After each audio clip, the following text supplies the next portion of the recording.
পরিকল্পনা আগে ছিল না, কিন্তু সভাস্থলে যাবার সময় চোখ পড়েছিল জাতীয় সড়কের পাশে ফুল হাতে দাঁড়িয়ে থাকা স্কুল পড়ুয়াদের উপর। এরপরই ফের পথে দাঁড়িয়ে পড়লেন ওই জায়গায়। প্রথম শ্রেণীর ছাত্রী জেসিনাকে জন্মদিনের শুভেচ্ছা জানানোর পাশাপাশি উপহার তুলে দিলেন বিদ্যালয়ের সমস্ত শিশুর হাতে। কেবল তাই নয়, জাতীয় সড়কের পাশে থাকা ওই প্রাথমিক বিদ্যালয়ের সীমানা প্রাচীর নেই এই জানার পরে কিন্তু মুখ্যমন্ত্রী মমতা বন্দ্যোপাধ্যায় জেলা শাসককে দ্রুত ব্যবস্থা নেবার নির্দেশ দিয়েছেন তিনি। বুধবার এই ছবি দেখা গেল রানীনগর এলাকায় জাতীয় সড়কের বামনপাড়া এলাকার বামনপাড়া বিএপি বিদ্যালয়। এই বিদ্যালয়ের প্রধান শিক্ষক শিক্ষিকারা জানিয়েছেন, জলপাইগুড়ি শহরের এবিপিসি মাঠে সরকারি সভায় যাওয়ার সময় মুখ্যমন্ত্রী দেখে গিয়েছিলেন রাস্তার পাশে ফুল হাতে বিদ্যালয়ের খুদে ছাত্রছাত্রীরা দাঁড়িয়ে রয়েছে।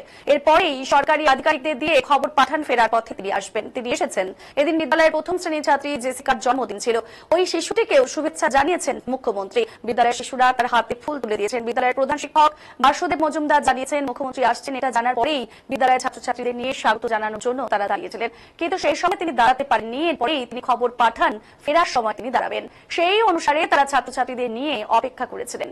মুখ্যমন্ত্রী এসেছেন। এছাড়া বিদ্যালয়ের স্বার্থে সীমানা প্রাচীর করার জন্য দাবি জানানো হয়েছে। বিদ্যালয়ের শিক্ষিকা কাকলি কুহরা জানিয়েছেন, যাবার সময় তিনি দেখেছেন, পরে পুলিশ আধিকারিকদের দিয়ে খবর পাঠিয়েছেন ফেরার পথে তিনি স্কুলের সামনে দাঁড়াবেন। তিনি এসেছিলেন, ছাত্রছাত্রীদের হাত থেকে ফুল নিয়েছেন, তাদের উপহার দিয়েছেন তিনি। তারা সকলেই আপ্লুত।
আমরা প্রথমে স্কুলের বাচ্চাদের নিয়ে আমরা দাঁড়িয়েছিলাম। তো দিদি তখন ব্যস্ত ছিলেন, আমাদের এবিডিসি মাঠে দিদি যাওয়ার কথা। তো সেখানে যাওয়ার সময় দিদি দাঁড়াতে পারেননি, কিন্তু বাচ্চাদের দেখেছেন এবং গাড়ি স্লো করেছেন।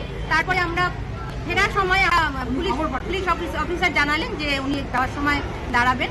তখন আমরা বাচ্চাদের নিয়ে আবার ফুল নিয়ে সবকিছু নিয়ে দাঁড়াই। তখন দিদি আবার এসে দাঁড়ালেন এবং অনেক কিছু উপহার বাচ্চাদের দিলেন। আমরা বাচ্চাদের নেমে আদর করলেন, প্রত্যেকের হাত থেকে একটা করে ফুল উনি নিলেন এবং আশীর্বাদ করলেন এবং আমাদের স্কুলের বাউন্ডারি হবে সেটার জন্য উনি আশ্বাস দিয়ে গেলেন। কেমন লাগলো আজকের দিনটা একটু বলুন। ভীষণ ভালো লাগলো যে আমরা এত কাছ থেকে দিদিকে আমরা পাবো এবং এত কাছে যেতে পারবো আমি ভাবতেও পারিনি। উনি সত্যি খুব আন্তরিক।